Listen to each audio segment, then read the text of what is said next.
姐姐，你不能进呐！姐姐，姐姐，放他进来。姐姐，小冉，姐姐，姐姐来了，不怕。永香莲为何恐我弟弟？奉魏夫人之命。魏夫人，魏夫人为何抓个孩子？你弟弟偷了公子状的宝剑，按照秦律要砍去双手。那宝剑不是我偷的，是我捡的。更何况你芈月也是读过书的人，岂不知礼法有云，男女7岁不同席。即便如此，此处是后宫，除了大王和各宫公子之外，不可以有其他男子，除非处过宫刑。小冉捡了公子状丢弃的宝剑，就算有错，也绝非偷盗。至于后宫无外男，小冉是我弟弟，如今也不过是个10多岁的孩子。何况此事，我已经得到王后的允许。王后许可是私刑，我行的却是秦法宫规。后宫不容外男，若是偶然闯入，或可逐出了事；若是奉诏而入，也不可过夜。你这个弟弟在宫中居住，已非一日，为避人口舌，只能宫刑。不准碰我弟弟！你要什么我都答应你，不要碰我弟弟。我可什么都不要，只是魏夫人要什么，我就不清楚了。好，我懂了，我去找魏夫人。芈月是聪明人，早这么做，省了多少周折。姐姐，我好怕。小冉，别怕，姐姐一定想办法救你，别怕啊！等我，一定等我回来。姐姐一定要来救我！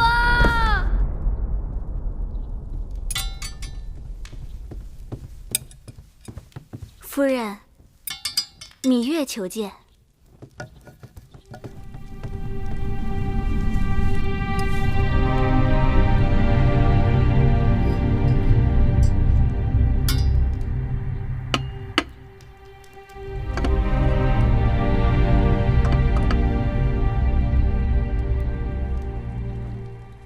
芈月来了，我在焚香，如此雅事，只能心静，千万急不得，只好怠慢了。心思恶臭的人，再焚香也无济于事。有人死到临头，还敢嘴硬啊？你要害我，就冲我来，不要害我弟弟。谁敢害你呀？你可是当今王后的妹妹。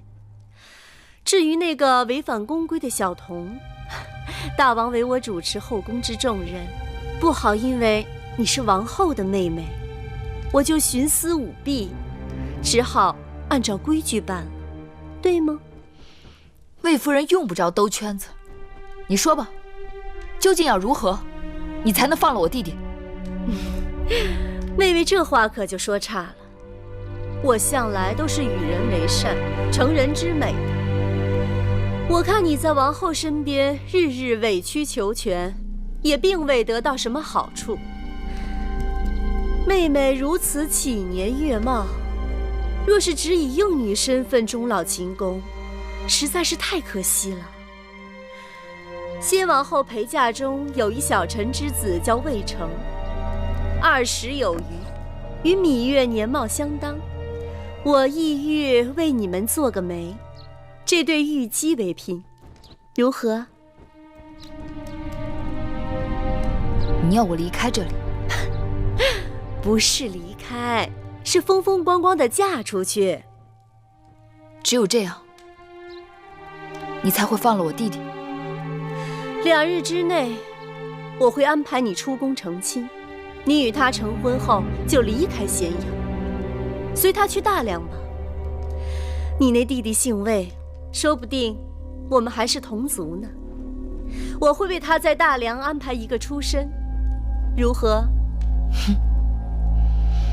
只可惜，我是王后的人，不能由你左右。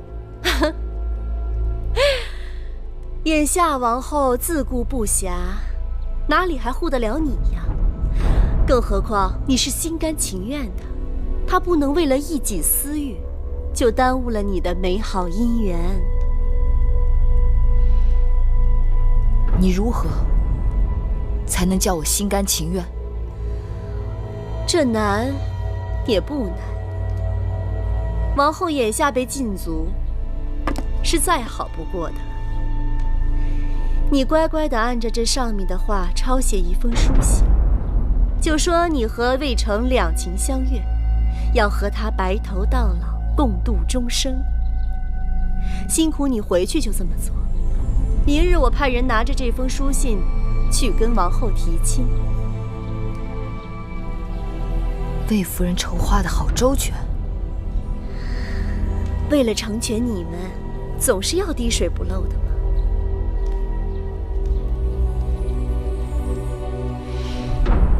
我要是不写呢？那可就是你的不对了。明日一早，我若是拿不到这封书信，你那个弟弟可就一刀全了了，从此倒也干净。大王，穆坚来了，让他进来。是。大王，出了何事？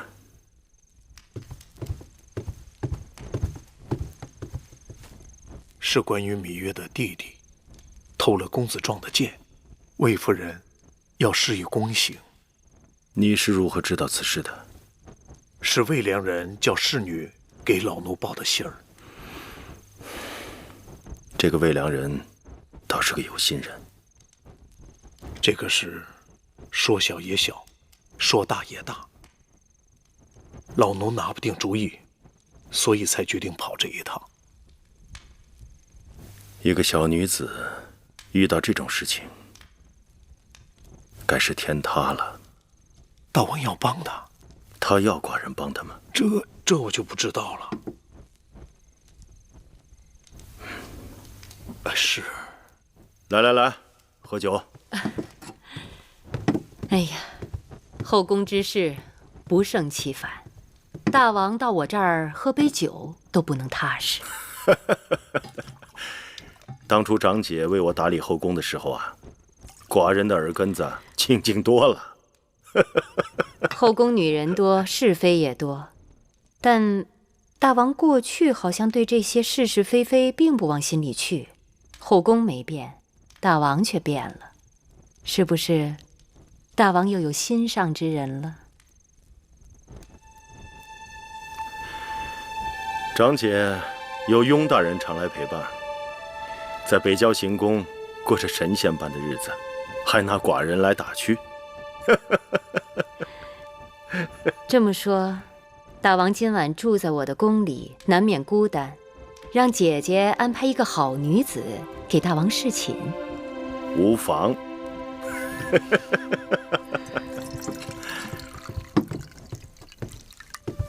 大王，芈月来了。她来了？是。她真的来了。看看去。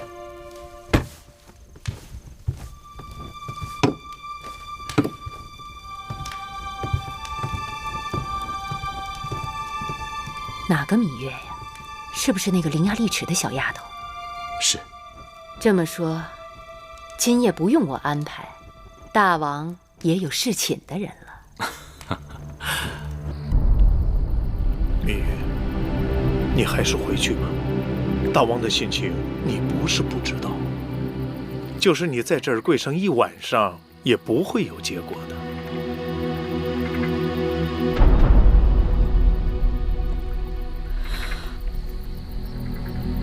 大剑垂帘，能否安排芈月今晚侍寝？你说什么？芈月山穷水尽了，连这性命都不在乎，哪还在乎这身子？眼下只有这法子了，望大剑成全。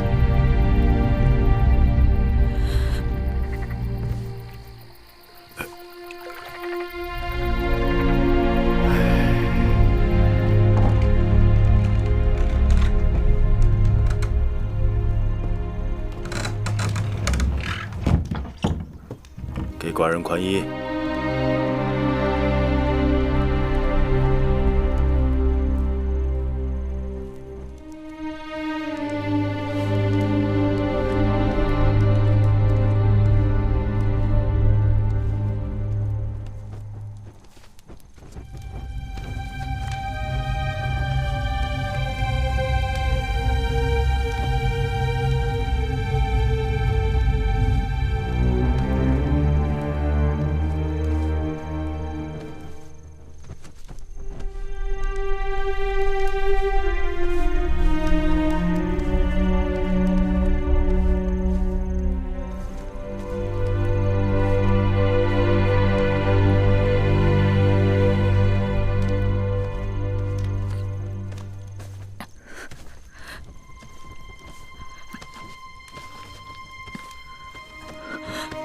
你今日怎么了？连宽衣都不会了吗？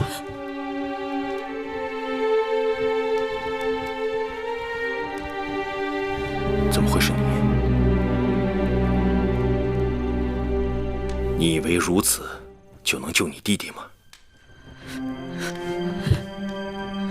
明月是情，心甘情愿。丫头，你的心思明明白白写在脸上，你有难处，有求于寡人。可你知道寡人这一辈子最痛恨的是什么吗？就是被人利用。大王恕罪，明月出此下策，的确是走投无路了。你对寡人并不真心，何苦如此？明月，别无选择。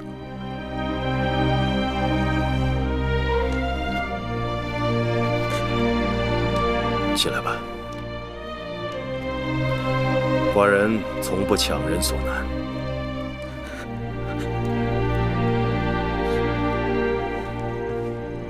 你跪着也没用。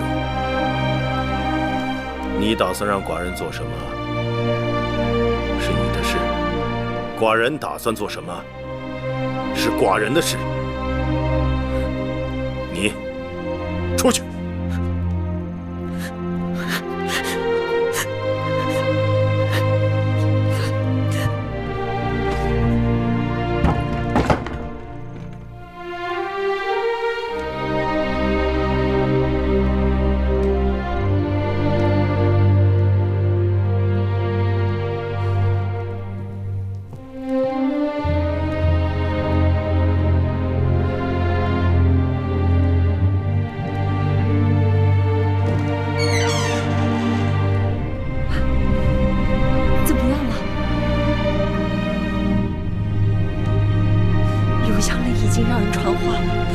4时，他们就要对小冉动手了。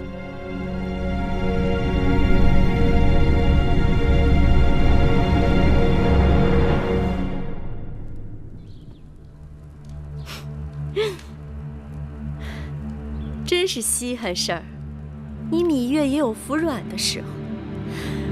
听说你昨日从我这儿走后，去求过王后，却吃了闭门羹。我倒也是好奇，这王后一向是把你当成救命稻草一般，这次怎么就轻易放手了？怕是自顾不暇，只好把你当成弃子了。其实王后也应该心存谢意，我给你安排的去处并不算差。多说无益，这是你要我写的那封信。一手教人，一手教信。刚才我还在担心杀只鸡临死前还得正正翅膀呢，你可是惯于作怪。把你写的拿过来，让我细细看看，免得你在里面再耍什么把戏。见不到小冉，你休想拿到这封信。你若不给我这封书信，你那弟弟可就性命不保了。夫人，夫人，那小童他……你来的正好，把那小童给我带到这里来。不是啊，木剑方才领人去了隐宫，把那小野种给带走了。什么？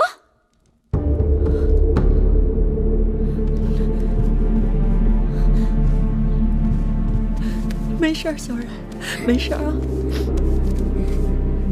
不疼。小冉，小冉，姐姐，小冉，吓死姐姐了！回来就好，回来就好，让姐姐好好看看。哎呀，哎呀，怎么了？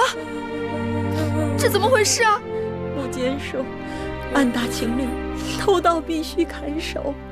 但秦王下旨说，念及小冉年幼，就割了一个小手指头。疼死了，半小冉。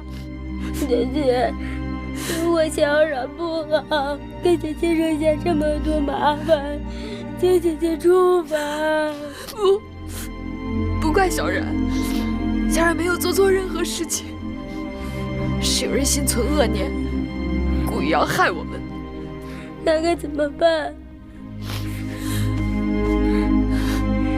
自今日起，姐姐一定要用性命来保护你们，让恶人再也不能欺负到我们头上。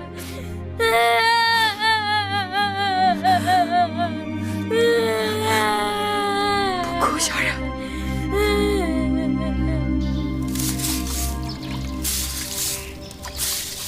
大家手脚都利索点儿，把这院子都给我打扫干净了啊！还有那边，还有那一边，啊，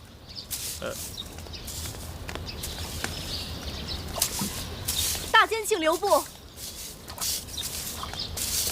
哎呦，是魏夫人。想来大监不会不知，大王已经命我主持打理后宫事务。今日我本想依照宫规处罚一小童，大监为何出手干预？老奴也是受命而行啊。奉谁之命？大王。切，大王，这不可能。夫人是怀疑老奴在假传大王旨意。大王他不在宫中。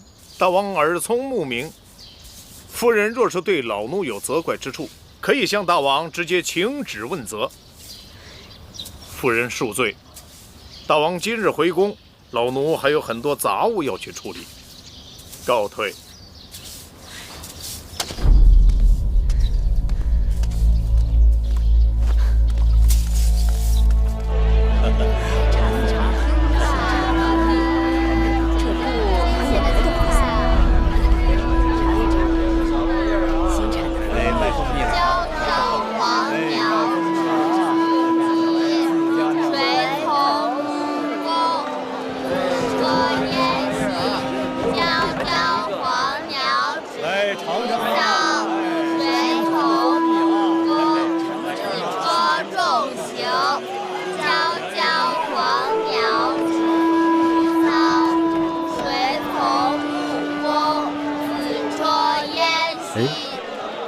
你们唱的是什么呀？先生没有教过你吗？这是《诗经·黄鸟》。诗经。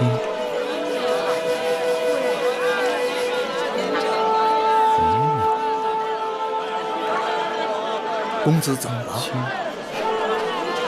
黄鸟。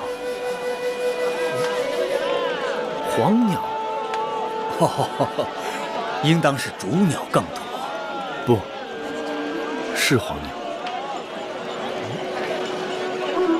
悄悄黄鸟止于棘，谁从木工？子车燕兮。悄悄黄鸟止于棘。哎，谁从木工？公子冷了吧？我们去那边喝碗澡汤，暖暖身子。谁从木工？让。哎，来了。好，这边。谢谢客官。客官慢走。啊，坐。客官请坐。哎，好。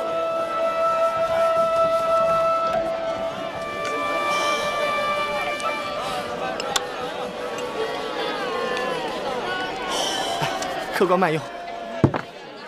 这枣树高大甚好，是谁家的呀？啊，这个是小的姨丈家里的。姨丈家这棵枣树啊，在附近邻里都是最大的。哦，结出的枣啊，在城里也是最甜的。我这小摊啊，就靠着树上的枣撑着呢。我方才从东面过来，看到那里摩肩接踵，车马喧嚣，那是什么地方啊？那个是齐国的皇家驿馆，定是来了什么贵客，在那儿落脚的。哦。小二结账。哎，来了。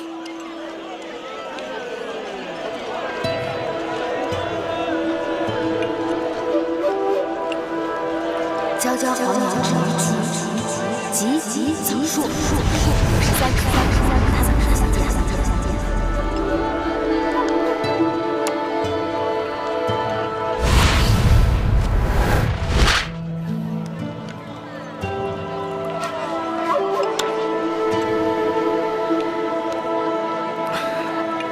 公子怎么了？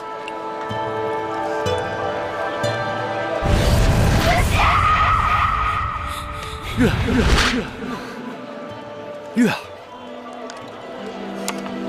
儿，谁是月儿？月儿，楚国的公主。公子是不是想起什么了？子邪，我是黄歇。黄歇？对，我是黄歇。我是黄歇。我是黄歇。月儿，黄歇。黄歇。月儿，想起来了。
你吹奏的是楚国情歌，乡间民谣罢了。听曲调，这本该是男女欢爱之曲。芈月吹奏得如此伤感，想必是在悼念心上人。芈月，君前失仪，望大王恕罪。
今晚你就睡在这儿。入冬了，再给自己拿床被子，省得着凉。寡人累了，睡吧。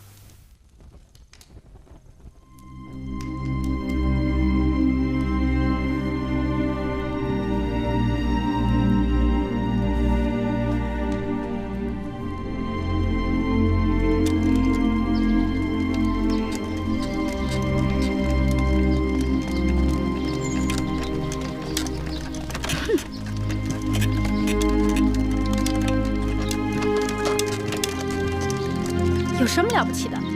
乌鸦飞上梧桐树，还能变凤凰。只要能飞上梧桐树，是不是凤凰不重要。哼！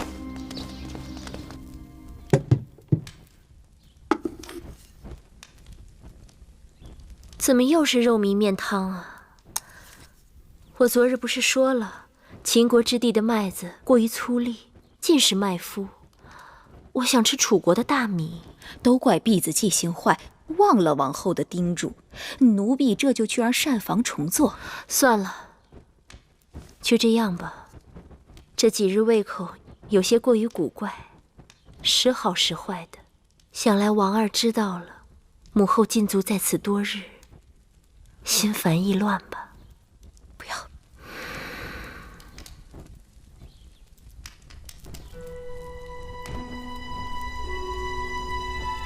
玳瑁姑姑啊，汤勺。哦。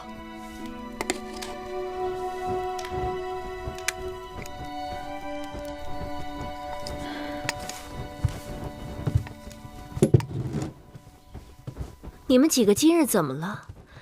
个个像丢了魂似的。珍珠，说。说。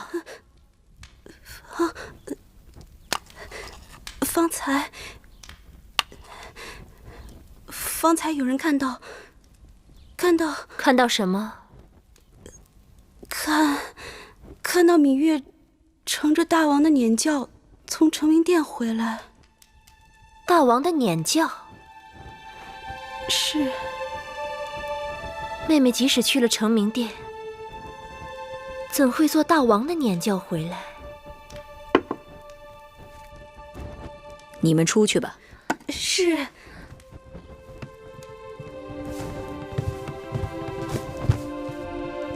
禀报王后，大王昨夜临幸了芈月。你说什么？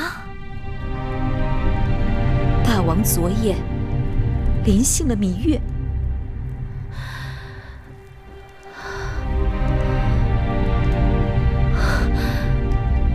可芈月与我有约，只协助我主持后宫事务，绝不侍寝。他若是真心想侍奉大王，我早就可以给他安排了呀。都怪奴婢愚钝。前日，芈月曾因弟弟魏冉犯了宫规，而被魏夫人要挟，求告王后出面搭救。奴婢怕魏夫人借此事滋生事端，算计王后肚子里的孩子，就没让芈月见你。不料，她转身竟然干出这种事来，这就是姑姑的不对了。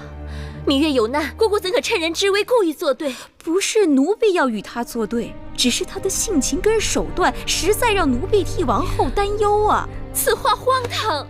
王后想想，自打进宫，芈月表面上事事依附于王后，实际上她事事抢了王后的风头。芈月绝非是甘于久居他人之下的女子，一旦有机会上位，她定会成为王后的劲敌。因此，奴婢本想借水推舟，把芈月赶出寝宫，没成想这一推，竟将她推到大王的睡榻上去了。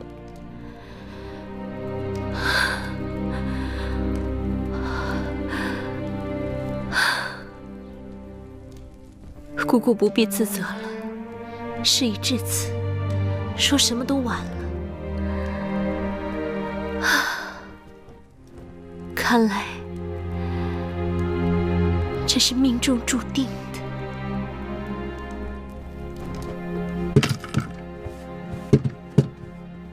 这些东西是大王让我们送过来的。大王说，芈月平日衣着过于简朴，让芈月拿来装扮点事的。谢大王恩赐。行了，这宫里头还有别的事，我就不在你们这儿讨茶喝了。你们忙你们的，小的告退了。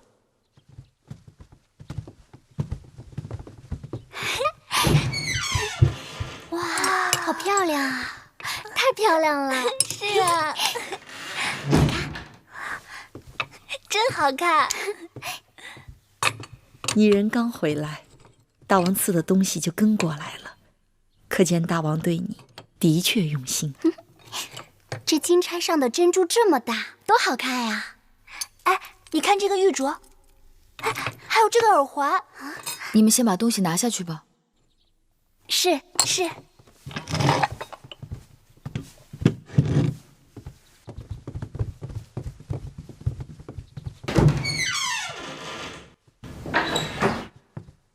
我看你回来，就一直心事重重的。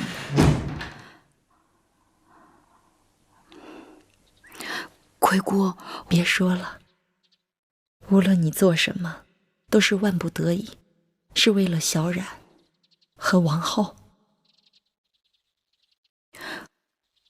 姑姑，我要是告诉你，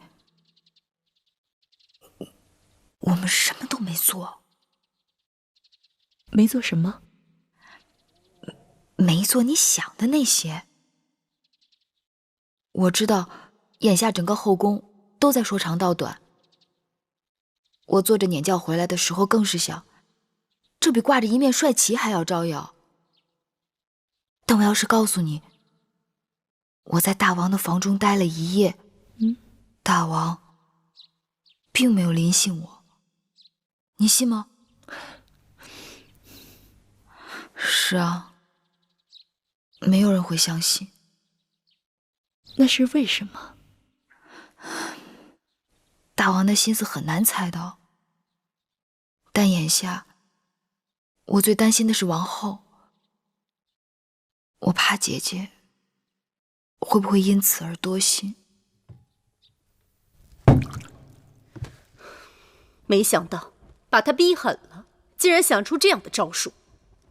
这下好了，大王为了给他出气，把永香令也给换了。哼，又做撵教，又是赏东西的。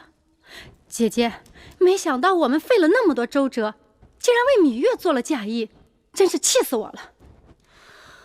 过去啊，我们姐妹还真是小看了她，以后对这个丫头切不可掉以轻心，免得再被她钻了空子。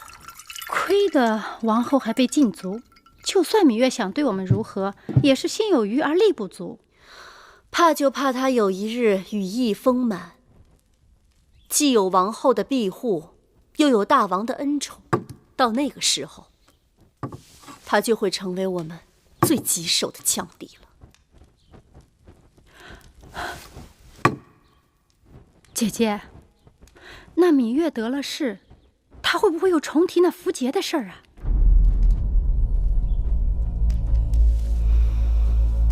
那铜符节被公孙衍拿走之后，我曾派人催要过数次，却无结果。这可是悬在咱们头上的一把刀啊！看来一定要想办法，尽早把这符节讨要回来。嗯。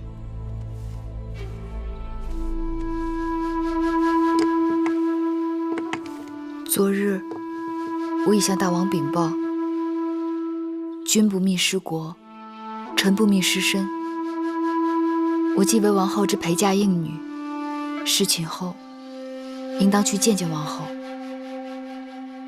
大王已经允许，帮我梳妆吧。今日是侍寝后第一次觐见王后，像这些凤钗啊、玉镯啊，还有玉佩，应该多带几只，也能显出大王对你的厚爱。这些东西一概不要，除了发饰必须按照规矩，其他的仍是平常装束就好。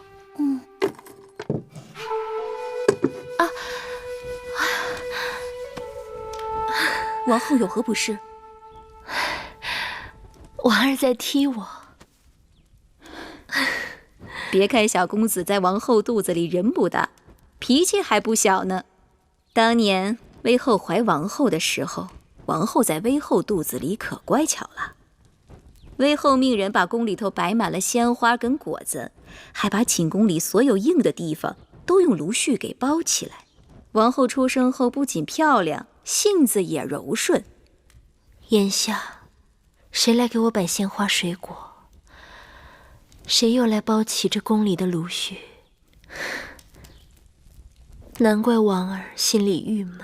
王后放宽心，我把给小公子做的衣裳先收起来。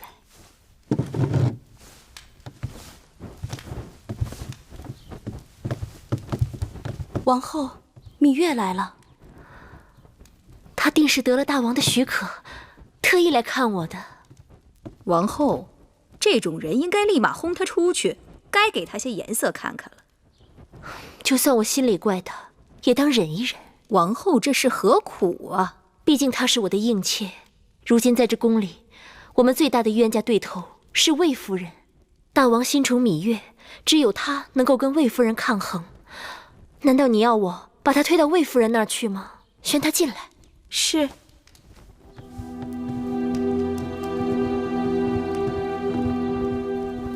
姐姐，大胆芈月，你既已侍寝，受大王宠爱，就该按规矩给王后行大礼才是。不必了，她如今身份不同以往，用不着对我行这么大的礼。姐姐话里话外，这是在怪我。我哪能怪得你？在宫中能够承做大王撵教的，你是第一人。你若在我面前多礼，岂不是折煞我？姐姐不仅怪我，而且意气用事。姐姐，能否听妹妹辩解两句？那日，魏夫人把小冉抓走，要施宫刑，妹妹四处告救无门，只好拿着梦莹的令符去找大王。姐姐知道妹妹一无所有，我只是想用自己的命去换小冉的命罢了。更何况我虽主动侍寝，但大王知道了我的苦楚，与我只是同卧而眠，并非同榻。你说什么？你与大王并非同榻共枕？是。玳瑁姑姑，你好大胆！玉儿是我妹妹，她受了这等委屈，你竟然隐瞒于我，害得她不得不违心去找大王求情，你是何居心？王后自己也有难处，你少狡辩！我与月儿同气连枝，他们害月儿就是在害我，这事还不都怪你？姐姐，那日我也不想牵连姐姐的。好了，妹妹，你过来。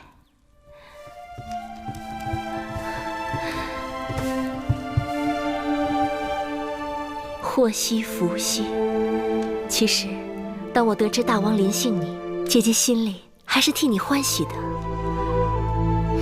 早先，你总说你要走，姐姐唯恐哪一日，我们姐妹就真的分开了。现在可好了，你可以安安心心的留在宫中，我们姐妹从此长相厮守，互相帮衬。珍珠，去把我那套紫玉镂金的首饰给我拿来。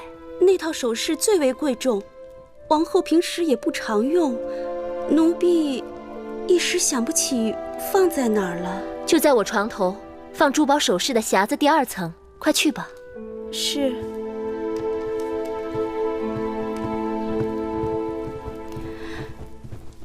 姐姐就要临产了，心境需开朗些，切不要为难了自己和腹中的孩儿。我明白，我若是为难自己，反而中了那些人的心思。好在女医治和太医常来给我调理把脉，天天药膳吃着，这身子还算无妨。大王近日政务繁忙，但大王昨日还提到了姐姐腹中的嫡子，想来大王心中是挂念姐姐的。姐姐想起那日的事，肠子都悔青了，还望妹妹在大王面前替姐姐言语几句。那是当然，多谢妹妹。拿过来。无论怎么说，妹妹也算是侍寝了，我理当送你一套妆奁，给你贺喜。这套首饰是姐姐最心爱的，你收好，就当姐姐的一点心意。这只怕不妥，这套首饰太过珍贵，妹妹承受不起。再妥当不过了。只要妹妹与姐姐一条心，姐姐愿意倾其所有。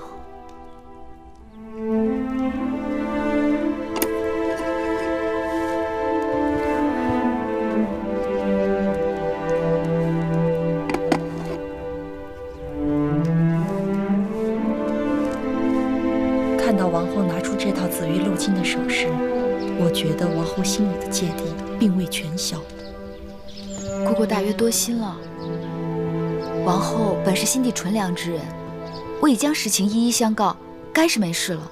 话是这么说，可从小到大，她都在高处，你在低处，她早已习惯了俯视咱们，怎能甘心养成鼻息？你今日衣着故意这般收敛，我就知道你有意回避。真希望王后能明白你的苦心。姐姐临盆在即，能让姐姐真正开心的是解除对她的禁足令。我猜测，大王对姐姐的怨怒也已经消了大半，只是需要个合适的机会，让她重新看重姐姐。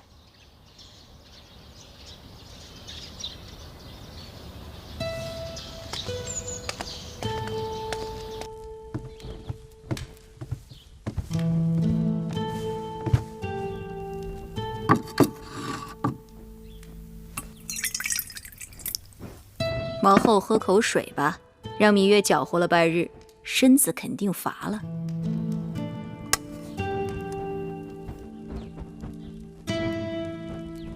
眼下也就只有芈月能帮着我了。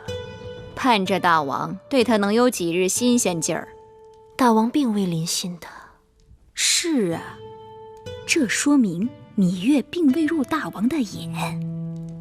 姑姑没有明白，我虽怀着大王的孩儿，但大王对芈月却是更用心。大王知道芈月的心思，竟没有勉强她。女人能让男人珍惜到这一步，那男人还不被那女人攥在手里。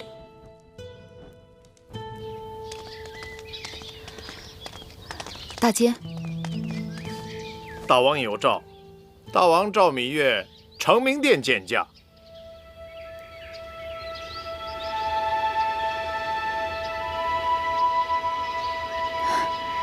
请容我梳妆。好。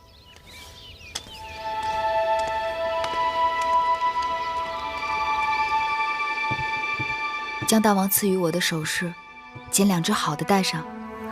那衣裳呢？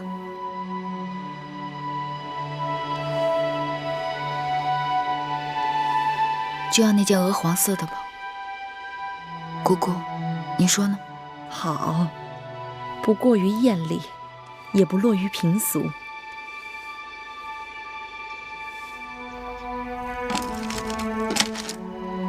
大王，芈月到了。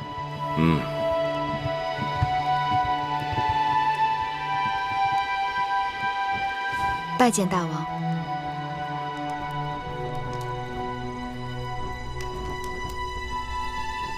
到寡人身边来。是。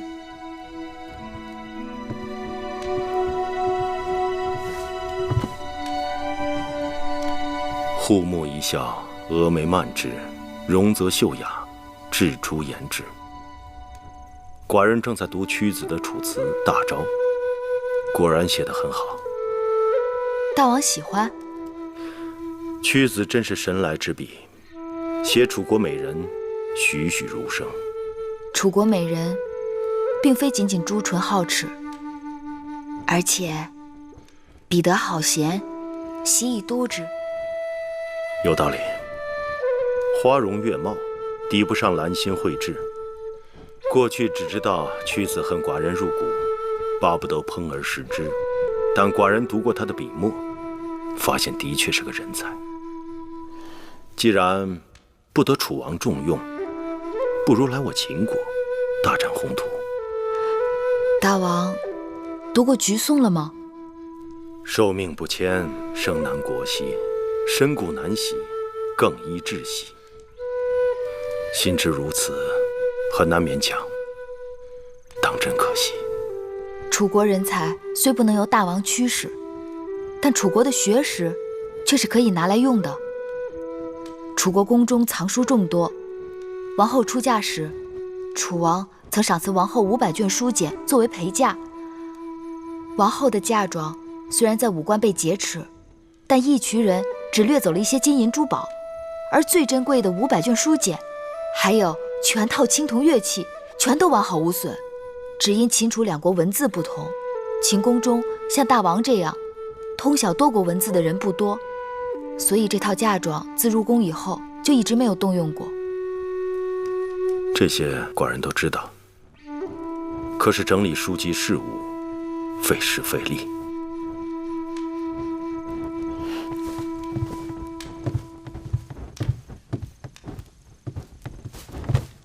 王后请求大王准许芈月带着懂得秦楚2国文字的人来整理书卷，重训越人，让楚国的学识在秦国不至于明珠蒙尘。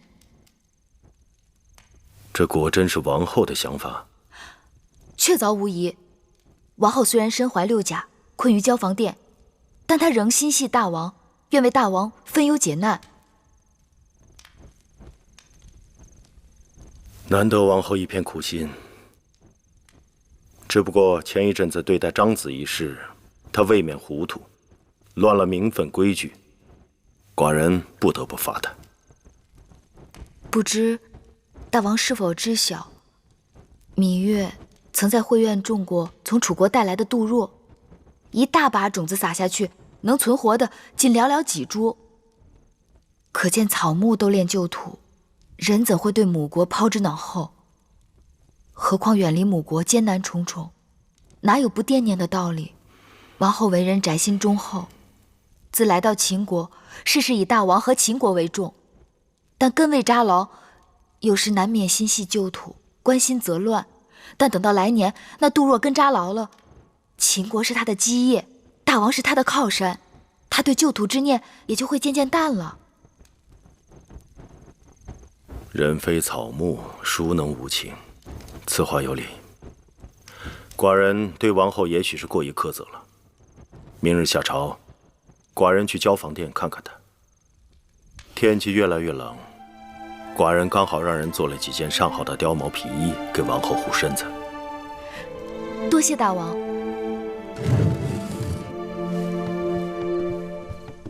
王后可喜欢这2件新衣吗？大王给的，什么都是好的。还有2件白狐的，寡人让他们做好，也都给你送过来。臣妾身子笨重，只怕这衣裳一时还穿不上呢。不忙，等你产下王儿，一件一件慢慢穿。寡人要自己的王后艳冠后宫。臣妾谢过大王。好。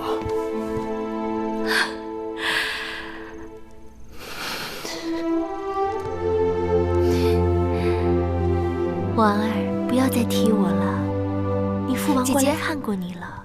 妹妹来了。姐姐，前几日葵姑做了姜蜜，妹妹尝了觉得好，所以今日特意给姐姐送来。太好了。今晚大王要来交房殿用膳，我还特意跟珍珠说，让她把秋日里我在园子里采摘腌制的桂花拿出来，给大王做桂花莲子粥。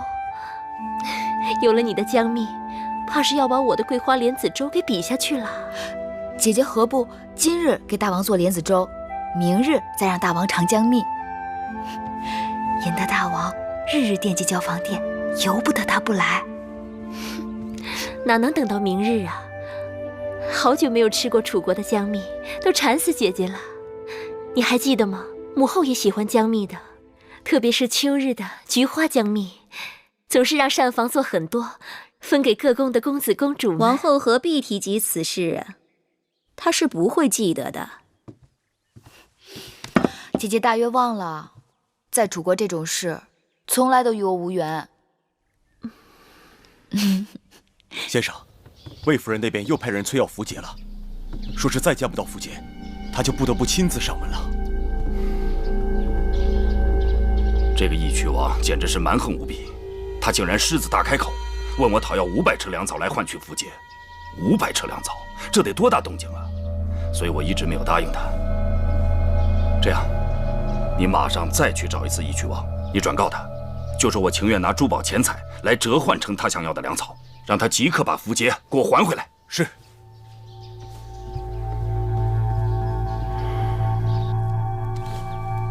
小冉去哪儿了？这么长时间没有见到他。是啊，我也奇怪呢。早上用完早膳就一溜烟的没影了，不知又到哪儿淘气去了。这孩子。夫人，大王来了。大王。好了，不必多礼。寡人知道你不谈奢华，但看你这日常陈设，未免过于简朴了。大王恕罪，容芈月一些时间学会铺张。大王，司马将军他们来了。好，让他们进来。是。大王。小冉，姐姐，姐姐。司马将军，这孩子怎么样？这孩子龙精虎猛，是个习武从军的好胚子啊。寡人有意将魏冉交与司马将军带到军中亲自调教，你觉得如何？姐姐，小冉从小志向就是奔赴沙场，建立军功。大王亲赐小冉良机和这身盔甲，姐姐切不可阻拦。可你年纪还小呢。谁说的？我都和你差不多高了，我已经是男子汉了。沙场的确凶险，刀枪无眼，这么小的孩子交予臣带他从军，芈月是要慎重。臣妾庇护得了他一时，庇护不了他一世。他身为男儿身，当早日自立自强，建功立业。大王深谋远虑，请司马将军收下他。芈月，快请起。好了，起来吧。芈月既然信任司马错，我定不辱使命。小公子，你这么小小的年纪就去从军，就真的不怕吗？有什么好怕的？我已经长大成人了，能够为姐姐和魁姑出头了。好，既然如此，就这么定了。2个月后，萧冉随司马错离开咸阳，你们为他准备行装吧。谢大王厚爱，谢司马将军照应。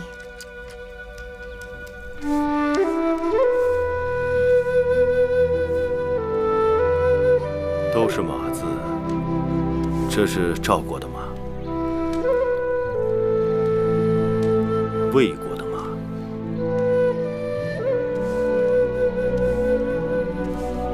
这是我们秦国的马。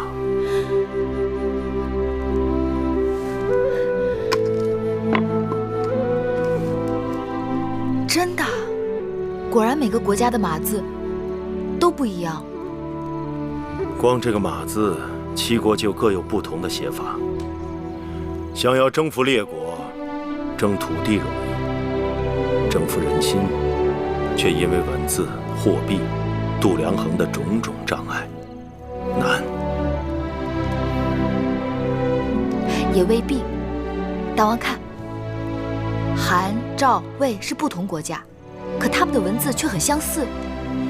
韩、赵、魏原来同属3晋，自然共用晋国文字。后来3家分晋，他们有意把文字做出种种区分，所以这3国文字虽然相似，却也不同。西周之后，诸侯分裂割据，攻城略地，自建障碍，造成了交通、文字、货币、度量衡的不同，为难了别人，也为难了自己。那年，王后嫁入秦国，半路病倒，我在药铺好不容易找到一个认识楚国文字的人，却因为度量衡不一致，他不肯卖药给我。他也两难，不卖给你是误事，卖给你可能就是害命。不要说国与国之间，寡人这些年来，在秦国的属地，统一文字、统一度量衡，都一直进行得很艰辛。听说那些被楚国并吞的小国，刚开始也都是文字语言不同，并入楚国之后，却被迫使用同一种文字。刚开始人们也很抗拒，后来渐渐习惯，竟也觉出种种好处。所以，只要统一了疆土，再想统一文字、统一度量衡，也不过是岁月光阴的事情。习俗一致了，人心自然顺服。这是寡人的志向。芈月，你可愿意陪寡人完成这个抱负？我愿意。好。王后，怎么样？快端出吸气，吸气，用力呀！快，吸气，吸气，吐气，使劲儿。大王公公，我没力气，加把劲儿，王后用把劲儿，快，使劲儿，使劲儿，使劲儿啊！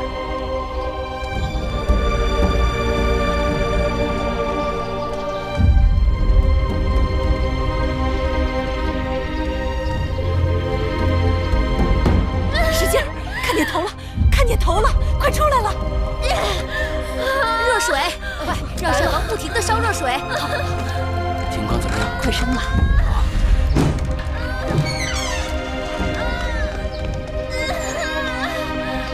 要的怎么样？大王，王后怎样？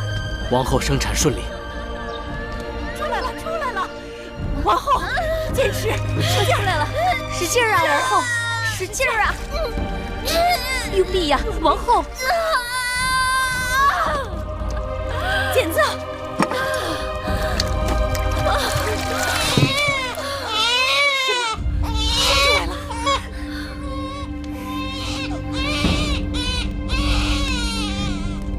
是男孩女孩？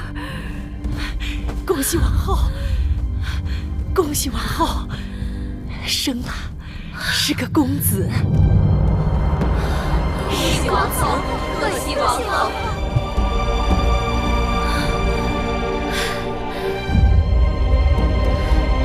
快，我去给大王看看。是，快快，是位公子。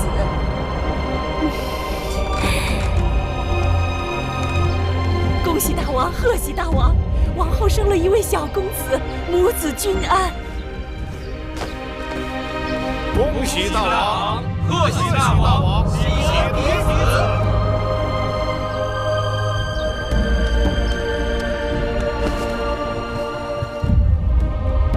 恭喜大王，贺喜大王，恭喜大王，贺喜大王！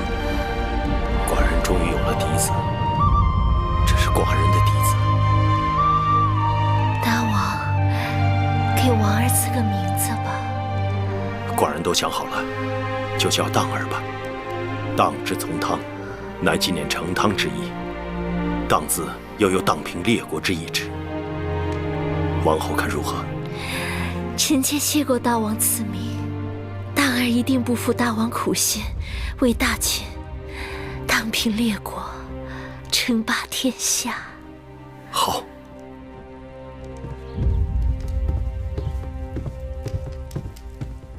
夫人，大王给王后的儿子赐名了。赐了什么名？当。当。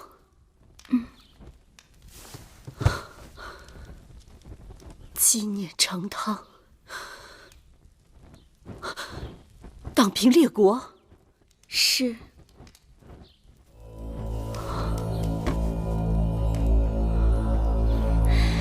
记得当年夫人生公子的时候，大王给公子赐名华，说是光华璀璨，是爹娘的骄傲和珍宝。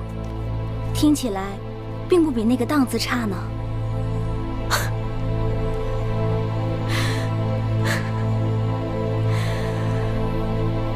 什么光华璀璨？什么爹娘的骄傲和珍宝？说的再好听，也只不过是个爱字，不是嫡子，更不是纪念成汤，大平列国，深渊期望的储君。大王会立王后的儿子为太子？你以为不会吗？大王只是跟我们这些人玩了个文字游戏吧，说不定他从一开始就没有想过立华儿为太子，只是我傻，不仅盼着华儿当太子，还一心一意的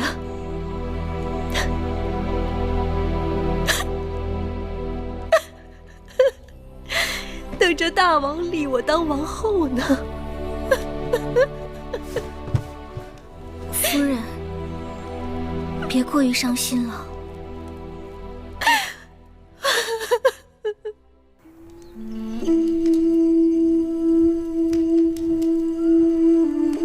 此去秦国，路途遥远。且不说高山峻岭、强匪流寇，就是外边的严寒风雪，也会要了公子的性命的。子歇要去秦国寻的人，比子歇的性命更重要。老伯，你们放心吧，子歇已经想好了。既然公子决心已下，那就求上苍保佑吧。这点钱帮不了公子什么，就算一点心意吧。老伯对子歇恩重如山，如来日有机会，子歇定会报效万一。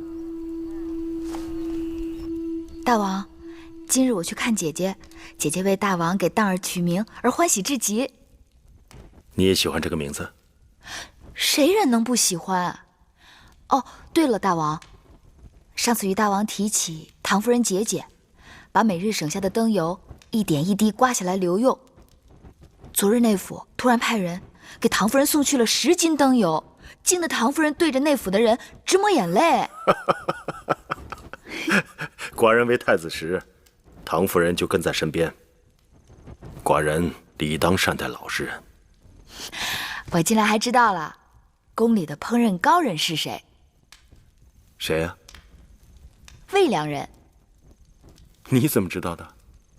因为大王每次去魏良人那里都要用膳，去别人那里大多只是坐坐便走了，可见魏良人那里最让大王动心的是饭食。你这个小丫头。好了，今天就不说宫里的事，说点别的。说什么？说说你的子歇，如何？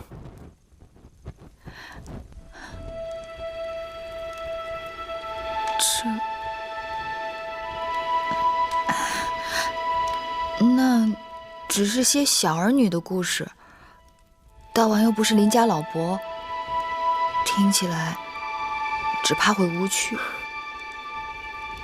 那今日你就把寡人当成邻家老伯，如何？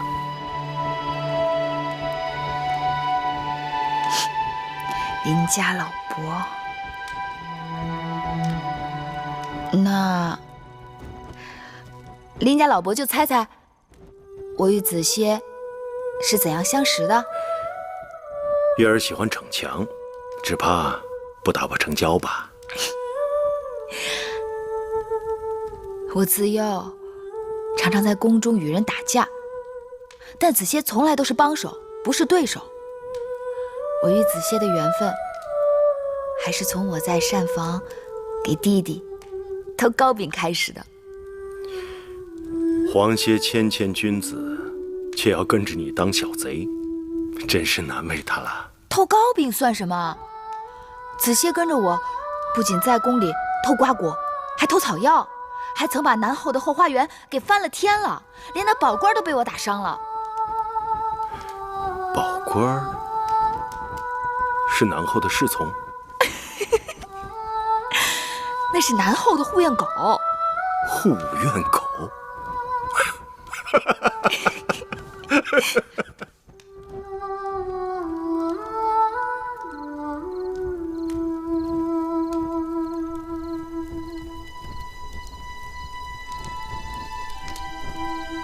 想要征服列国，征土地利，征服人心难，这是寡人的志向。芈月，你可愿意陪寡人完成这个抱负？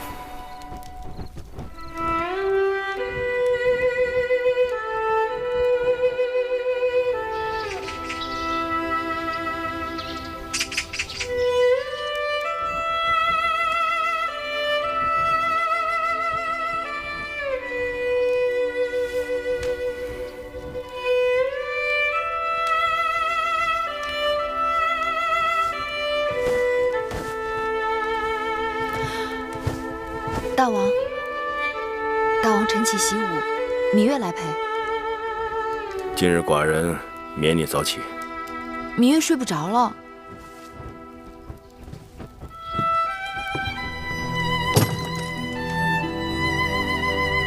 那就替寡人更衣吧。是。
姐要将一样重要的东西交给你，这是当今世上难得一见的《孙子兵法》的全卷。它既能教你领兵打仗，也能教你处事做人。战场龙血玄黄，有空多读一读，比带个先生在身边还有用。姐姐放心，做男儿铮铮铁骨，定不辱没姐姐对我的期望。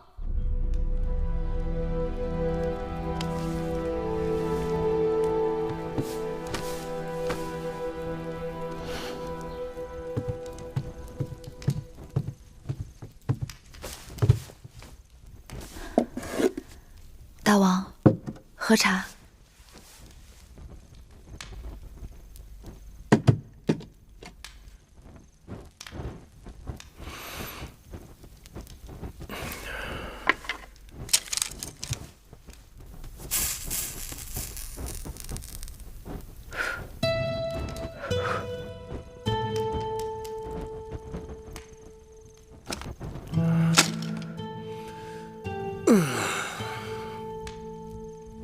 果然累了，不看了，陪老伯说说话。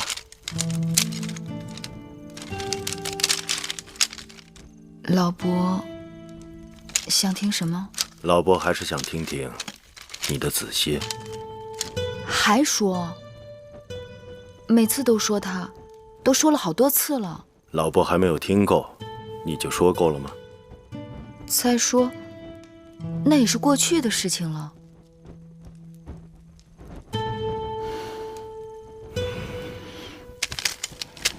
知道吗？子歇曾答应我，说这辈子只要下雨，他便背着我走路。为何有此承诺呢？那年我生辰，魁姑给我做了双绣鞋。魁姑的女工是宫里1等1的好，那双鞋子真叫人爱不释手。可那日正巧赶上下雨，我便将鞋子揣在怀里，赤着脚走路。子歇在公道上碰到了我，心痛至极，他硬要我把鞋子穿上，背着我走。他告诉我说，这辈子与我在一起，一定要让我总有新鞋穿。如若下雨，他便背着我走路。你们两人真是天设地造的一双，可惜了。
寡人将你视若瑰宝，